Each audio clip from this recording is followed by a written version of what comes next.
সাথে আলোচনা করে আমরা ফেডারেল গভর্নমেন্ট ফর্ম করে দেশ পরিচালনা করব। আমি আপনাদের কথা দিচ্ছি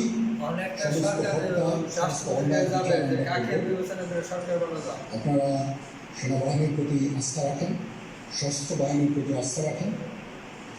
আমি সমস্ত দায় দায়িত্ব নিচ্ছি, আপনাদের জানমাল এবং আপনাদেরকে আমি কথা দিচ্ছি যে আপনারা আশাহত হবেন। ইনশাআল্লাহ আপনাদের দাবি আছে, সেই দাবিগুলো আমরা পূরণ করবো, দেশের শান্তি শৃঙ্খলা ফিরিয়ে নিয়ে আসবো। আপনারা আমার সাথে সহযোগিতা করেন, দয়া করে আর এই ভাঙচুর, হত্যা, মারামারি, সংঘর্ষ এগুলো থেকে বিরত হন।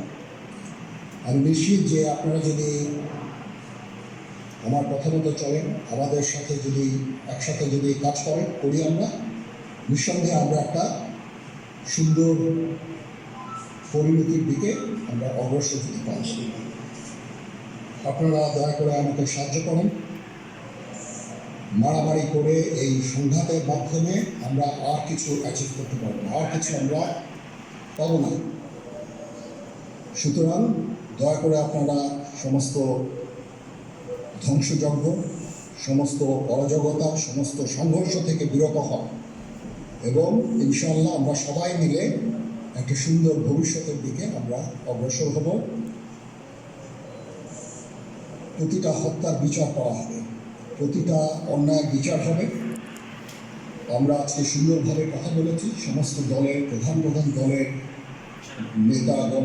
নেতারা এখানে উপস্থিত ছিলেন। আমি ওনাদের ইনভাইট করেছিলাম এখানে, ওনারা ভেরি নাইস অফ দেম যে ওনারা এসেছেন। আমরা একটা সুন্দর আলোচনা করেছি এবং এই আলোচনাটা ফলপ্রসূ হবে বলে আমি মনে করছি এবং আমরা একটা সুন্দর একটা ইন্টারিম গভর্নমেন্ট ফর্ম করে আমরা দেশ পরিচালনা করব। আমি প্রধানমন্ত্রী পদত্যাগ করেছি, এখন একটা ইন্টারিম গভর্নমেন্ট ফর্ম করে আমরা আমাদের কার্যক্রম পরিচালনা করব। আপনারা একটু ধৈর্য ধরেন, আমাদের কিছু সময় দেন, ইনশাআল্লাহ আমরা সবাই মিলে সমস্ত সমস্যা সমাধান করতে সক্ষম হব।